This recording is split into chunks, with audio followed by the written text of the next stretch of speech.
வாகன விபத்தில் சிக்கி மருத்துவமனையில் சிகிச்சை பெற்று வரும் பாரதிய ஜனதா கட்சியின் பொதுச் செயலாளர் மோகன் ராஜுலுவை தமிழிசை சவுந்தரராஜன், இல கணேசன் ஆகியோர் நேரில் சந்தித்து நலம் விசாரித்தனர். பாரதிய ஜனதா கட்சியின் மாநில பொதுச் செயலாளர் மோகன் ராஜுலுவை நேற்று மதுரையில் இருந்து சென்னைக்கு காரில் வந்துள்ளார். கார் திருச்சி மாவட்டம் துவரங்குறிச்சிக்கு வந்தபோது மணல் லாரி ஒன்று கார் மீது மோதியது. இதில் மோகன் ராஜுலு மற்றும் அவரது ஓட்டுநர் படுகாயமடைந்தனர். இதனையடுத்து அவர்கள் மீட்கப்பட்டு திருச்சியில் உள்ள தனியார் மருத்துவமனையில் அனுமதிக்கப்பட்டுள்ளனர். இந்நிலையில் சிகிச்சை பெற்று வரும் மோகன் ராஜுலுவை பாரதிய ஜனதா தமிழக தலைவர் தமிழிசை சவுந்தரராஜன், மூத்த தலைவர் இல கணேசன் ஆகியோர் நேரில் சந்தித்து ஆறுதல் கூறினர்.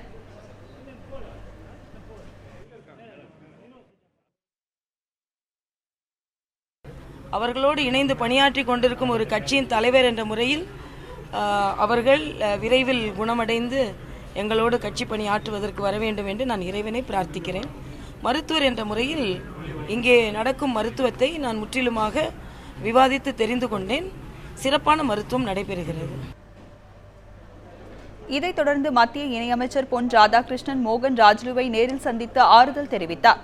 அவருக்கு அளிக்கப்பட்டு வரும் சிகிச்சை குறித்து மருத்துவர்களிடம் பொன் ராதாகிருஷ்ணன் கேட்டறிந்தார்.